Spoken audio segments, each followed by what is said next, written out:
Can you hear those wheels going around? Yes. that's the that's the bandwagon's wheels. We've leapt onto the World Cup bandwagon, haven't we, Pele?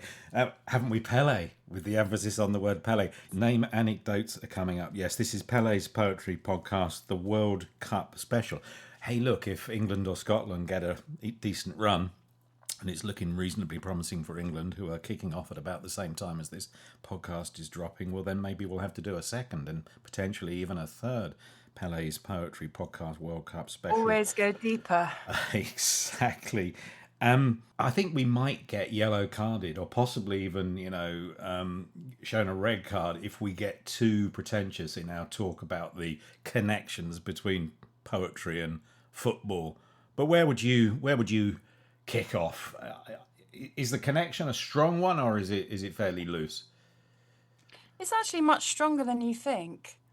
And I've really enjoyed researching this and thinking about it because anything that diverts me from my name for a moment and has Sorry. something to do, still has something to do with football is a miracle to me because my whole life, the only time I've really ever spoken about football is when I say my own name. So as a poet to look at it has been great. And the main thing I'd say at this point at the beginning of our little adventure is that the pitch, a football pitch, has certain lines and structure and a grid and rules and time constraints. That creates an enormous amount of emotion and memory and reference and togetherness and coming together. And that's exactly what a well-structured poem does. It's just like a match. When it succeeds, let's think of a great poem that does that. Maybe a Shakespeare sonnet. Shall I compare thee to a summer's day, perhaps? Well, that's a good choice, given that we're just on the cusp of a very, very hot spell. You're sitting in London, I'm sitting in Shropshire. We're both sweltering. Were we recording this tomorrow or the day after? I think it would be not just sweltering, but it'd be dripping. Yeah. So, should I compare thee? Shall I compare thee to a summer's day? Is a No, you roof? shall, you shall. Not should. It's a roof raiser, isn't it? Yeah. And also, of course, there are many poets who have loved football. And there are many, I'm sure, footballers who have loved poetry. But the one I'd like to talk about is Robert Frost, who the great American poet, which is also quite an important thing at the moment, the World Cup being in the States. He said, poetry is play. Think of it as a sport, like football. Interesting to notice he doesn't say soccer. Yeah, he was talking about their code rather than our code, which, as you say, yeah, he calls would have called soccer. But hey, look, we can be fairly liberal in our approach to football, and if that means we can include Robert Frost and we can include the American version, that's absolutely fine. I like this idea that the pitch is kind of like a poetry structure. It's kind of like a rhyme form almost. That if you write within that rhyme form, you have something that is coherent. And football, of course, is coherent because it has white lines and goal lines and centre lines and centre circles and penalty boxes. So there is a very clear structure to both, which I hadn't thought about before. And also, of course, you have to step into the oral tradition. You can't talk about poetry and football without um, looking deeply into that mechanism of chanting and how ancient that is and how rhymed it is in football. And I always think of ooh, ah, Cantona, ooh, ah, Cantona. And that is, a rhyming thing that actually becomes this primal noise. And I was thinking, oh, there's got to be an ancient connection between poetry and football, or poetry and the creation of football. And what I found was people coming together, community, people came together to hear stories, and in football sense, they came together to watch play, physical play, and shows of strength and athleticism. the voice, the body as a voice, and the voice as a poem. And the one I liked the best was Polynesian navigators encoding star positions and currents in the charts above their head for them to understand the world. And I just loved that, that structure, whether it be a football pitch or understanding the stars or a Shakespeare sonnet, are ways of us charting our internal lives and our connection to each other and our connection to the world. So I can feel the ref twitching, reaching for his yellow card, and he certainly will when I come up with my idea here, my big grand unifying theory of soccer and of poetry. What I was going to say was that it strikes me that if poetry is, if you like, the versification of human emotions, that football is the gamification or the codification of human emotions and physicality as well. You've mentioned that, and that's very important. So to that extent, poetry and football are drawing from the same emotional well. And then I could go on and talk an absolute load of nonsense about Harry Kane's poetic footwork as he taps one in against Croatia, or Marcus Rashford coming off the bench and wax ever so lyrical about that. But that's when it would go into the flights of fancy and nonsense. So have you got you mentioned Robert Frost. Is there a poem that we could use as a starting point? Because there's a lot of football poetry, and without sounding too precious, a lot of it is just fun, isn't it? It's not sort of something that would necessarily make it into the 101 Poems Hall of Fame. Yeah, I mean, I think the function of a good poem about football, or what makes a poem about football worthwhile, is being footwork, but it's having good footwork. So understanding the connection inside yourself and what you want to say, and then how you spin it and balance it. And this is the one that I love, which in a way you sort of have to reference the connection between poetry and football, don't you, if you want to write a really clever poem about it. And this guy does it for me. Henry Pye, football poem. He manages to take T.S. Eliot to a football game. Here we go. A wave of arms sloshes inside the stadium as the home team scores another touchdown, and the cheerleaders' legs rise like flags, shine like rotisserie chicken in the stadium lights. T.S. Eliot sits to my left, gnawing peanuts with his yellow front teeth, booing at the ref intermittently. He's blinder than Milton, and Hallmark writes better poetry than that ref makes calls. In the bleachers, vendors come and go, selling overpriced nachos. I turn to steal a peanut from the crinkled, oily sack Tom clutches in his crinkled, oily hand. Below us, a wasteland of peanut shells and debris. Above, the October evening spreads itself across the sky, an enormous beached whale. We should do this more often, I think to myself, then turn to say so. But T.S. Eliot has risen to his feet, his eyes lit up like Christmas trees as he waves a giant foam finger in the air, his grin wide as Rhode Island. Every 15 minutes, he staggers off to use the restroom, trousers rolled, his bladder's small macadamia as he waves his bony behind in other spectators' faces, and makes his way towards the exit, soon to reappear and ask me, "Did I miss anything?" I give him the play-by-play.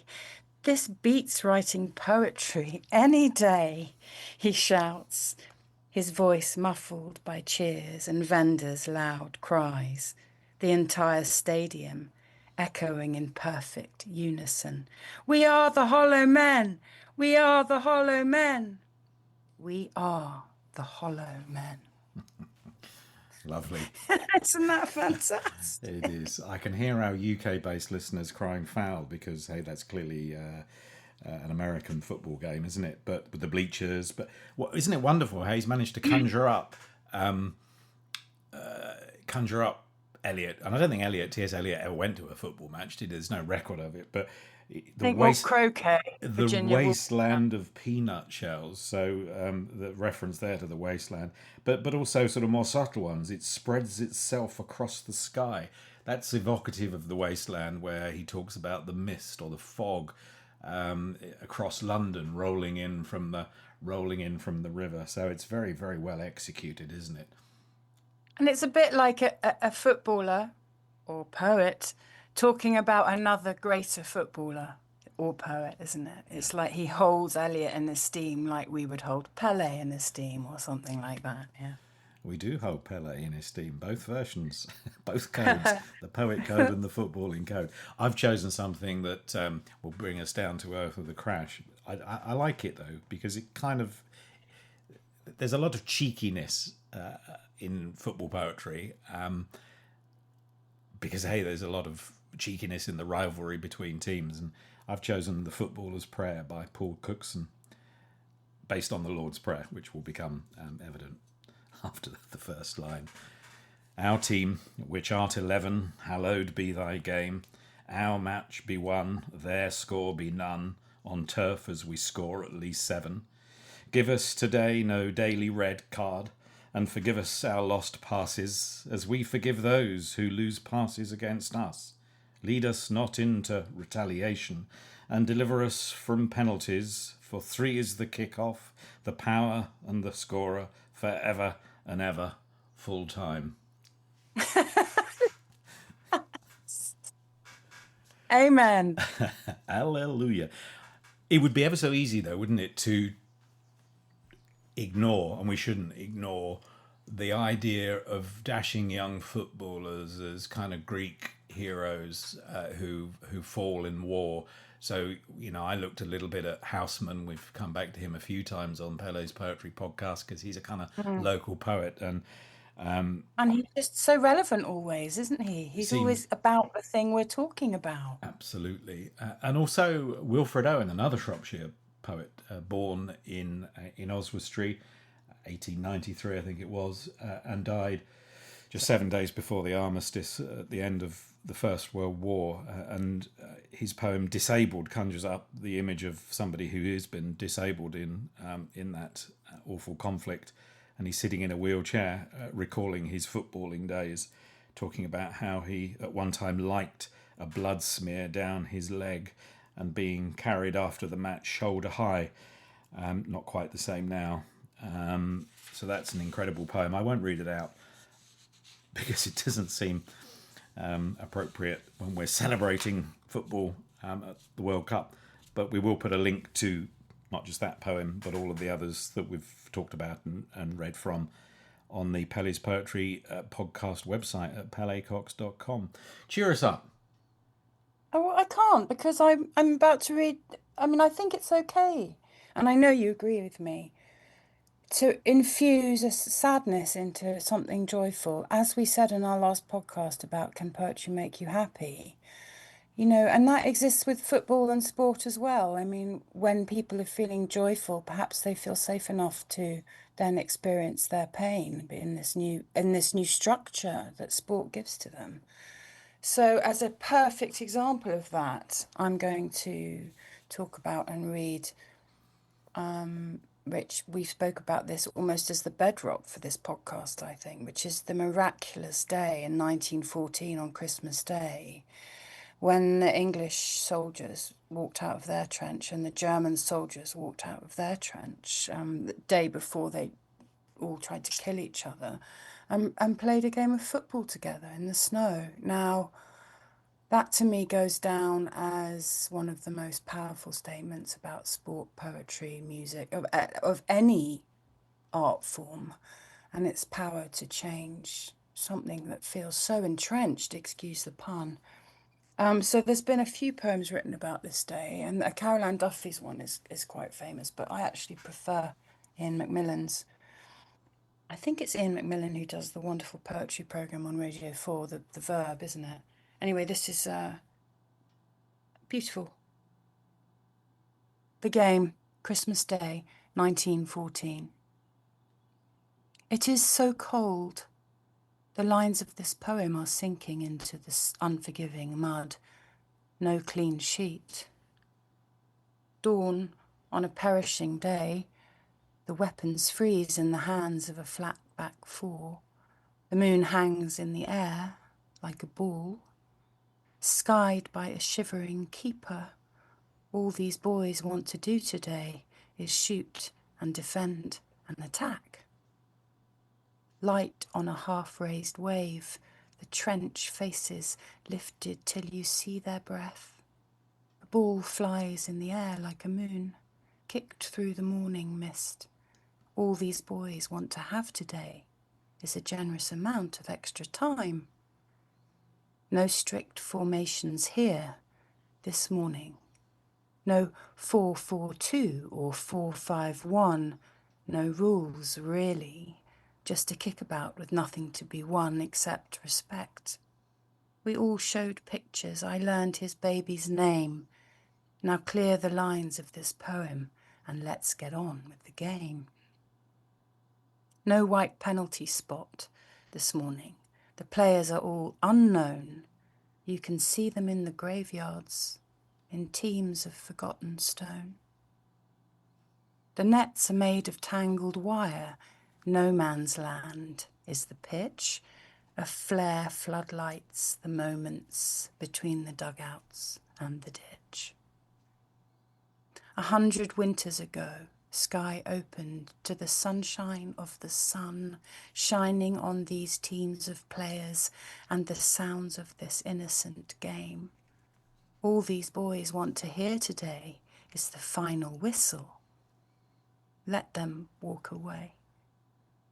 It has been so cold, the lines of these poems will be found written in the unforgotten mud like a team sheet. Remember them. Read them again. Wow. Wow. Extraordinary. You can see them in the graveyards in teams of forgotten stone. Oh. I mean, there's so many lines. That one sticks in my mind, but there are line after line after line, which makes our point, doesn't it? That football, life and death. It's a metaphor. He builds up to it. Yeah. He is going on a journey himself through that poem, isn't he? Because, when you hear about two warring sides coming together to play a game and forget their enmity, that is such an exciting thing for the human soul to find a language for, to actually put down words about. And I love the way that you can feel Macmillan's journey in that poem. He's going, as we just said, deep, deep, deep into the meaning of that. And his journey is our journey and our journey is his. I mean, it's just brilliant. So hard to write about something like that. He pulls it off with incredible elan, doesn't he? And the two sort of italicized statements at the top and the bottom, just about the nature of writing. That's an extraordinary thing to put in there, isn't it? It's so cold, the lines of this poem are sinking into the unforgiving mud, no clean sheet. And then he begins our story. And then at the end, he's almost talking about his experience of writing it, as if he was up on that no man's land with those boys. It has been so cold.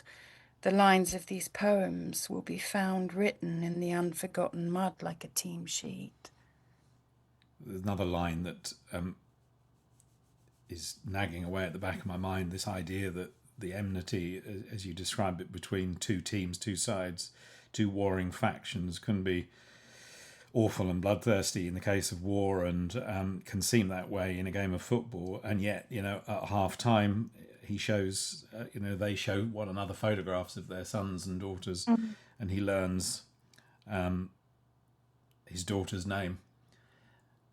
Yes. You can imagine in a game of football, the two, I think it was happening, wasn't it? The Bostonians were really taking Scotland supporters to heart. And then, of course, Morocco and Scotland came together. We know how that ended up. Scotland have got a big game coming up tomorrow, Wednesday, against Brazil. Fingers and toes crossed for that one. But you can imagine two sides of two lots of fans at one another's throats, metaphorically.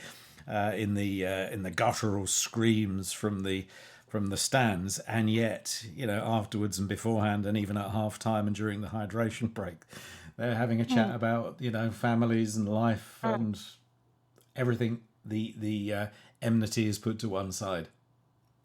Football Yeah, can so do that. Poetry can do that. Football can do that. exactly. So football suspends a war. It's capable of suspending battle. That is its power. And poetry can write a war. It's capable of describing in real terms these binary violent moments and give them words. So in a way, that's how football and poetry live together as well, isn't it?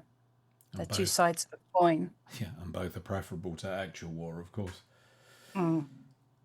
So was there something else, Rich? I think there was one more you were going to read to us that wasn't Well, so look, prayer-like. you can't talk about football without talking about Liverpool, and you can't talk about Liverpool without talking about Bill Shankly, their greatest ever manager. And Can you tell us a little about Bill Shankly? Because I only know about Pele and I'm not too up on the other characters in the all right, game. your middle name's not Shankly or Bill then, Pele. Well, he was a Scotsman, and he was a hard taskmaster. He turned Liverpool's fortunes around. Really, they weren't much of a side, and then he managed to turn them into a league-winning, cup-winning, UEFA Cup-winning outfit that they are still, to a greater or lesser extent, today. So he was the turnaround man in Liverpool's fortunes, and he was a no-nonsense Scot. And his famous quote: "Someone said to me, 'To you, football is a matter of life or death.' And I said, 'Listen, it's more important than that.'" And that is the preface to a short poem by a wonderful poet called Alan Buckley. And the poem's called Ground. And it just struck me listening to the Macmillan poem about the First World War and the suspension of hostilities on Christmas Day 1914 that football does have this ability to bring warring factions together, to bring fans together, to bring people together, nations together. And this poem is a small microcosm, if the Macmillan poem is a macrocosm of that point. Ground by Alan Buckley. One pitch, but many nations. I recognise the false nine, brackets LFC shirt, his diamond smile, pure Bobby Firmino, from back when I worked with young refugees. We're in Marsh Park, not Anfield, and yet for him this space is no less sacred. He pivots, picks up a sharp cross, shoots, scores. No one can seize this ground from under him or say he doesn't belong here. Lovely. Yeah, that's nice, isn't it? About the ground, the earth. What I was saying in Can Poetry Make You Happy episode, that poetry is good soil in your life, and, a good, well laid out pitch that elicits a great game between strangers is also good soil in your life. And I think maybe that's the main bit, isn't it? It's all good ground. So Rich, I know that you have a nickname, so you know how much I love talking about other people's names Because it puts off the because moment I'm of so the inevitable bored when of we have to talking. talk about you, Pele, and your It's name. coming. It's Yeah, all coming. right. Like every time I walked into a pub when I was in my 20s, I knew that it was coming. That I was going to have to say my name It and is still explain it coming. to It is people still at the coming. bar. I can save you for a few moments longer. Yeah, my nickname at school was Georgie Worst, after the great Northern Ireland and Manchester United footballer George Best. I was in a game of sort of playground soccer. I was the last to be picked. In fact, very often the grey pullovers, the sweaters that we used to wear as part of our school uniform, would get picked as goalposts before I actually got picked to play for one of the two sides. No one wanted me on their team. I was so bad at football. I really was hopeless at it. I love it. You're a So, much better poet than you are footballer. well, Thanks for us. not sure about Luckily that. for us. So come on, Pele, tell us about the trials and tribulations of being named, I presume, after Pele, the Brazilian footballer. Yeah, well, the most interesting thing about it recently has become, there's a whole chart, like the stars to my experience of saying my name, and that the image of Pele has changed and evolved as I've got older. So when I first had my name, he was one of the most famous man in the world, and everyone knew who Pele was. So I was much more associated with him when I said it. People could not separate me from him, even though we are completely different. And now it's become different. Now he was always the greatest. Now there are other players who people think might be greatest. So I end up in discussions about whether Pele is still the greatest, which of course I know he is. Whatever they say, he was the greatest and will always be, because he was such a human man. He wasn't just a footballer. He was in his footballness, he was also human, poetic, compassionate, a hero, really. A bit like Muhammad Ali. I mean, they weren't the same kind of people, but they embodied this sense of their humanity, and they brought that into the game. And then I'd also like to say that I'm the first member of my family to have a footballer's name. So then my sister, I have this beautiful niece called Peony, and her full name is Peony Agnes Zinedine Scott. So she carries the mantle of Zinedine, who's also a real hero. But in terms of the oral tradition, that's how I would bring my name to this podcast. And I think every day since I could speak for 50 years, I've either said Pele's name out loud or spoken about him. And that's a lot of days to say a name of someone you admire, who everyone knows, and who represented all the principles we've been talking about today. And it has become like an incantation. Like it is my small oral gesture, my primal sound to this great man who represented so many great things. So Pele, Pele, Pele, Pele, Pele, Pele. It's beautiful, and it's been an honor to talk about, to say it out loud so many, many, many times, and it to be about me and who I am. And I'm sure the poetry of him, the stories I used to hear about him, gave me the confidence to be a poet. In the end, I think that's the connection for me, is that Pele's heroism and risk-taking has given me that in my own work and my own life.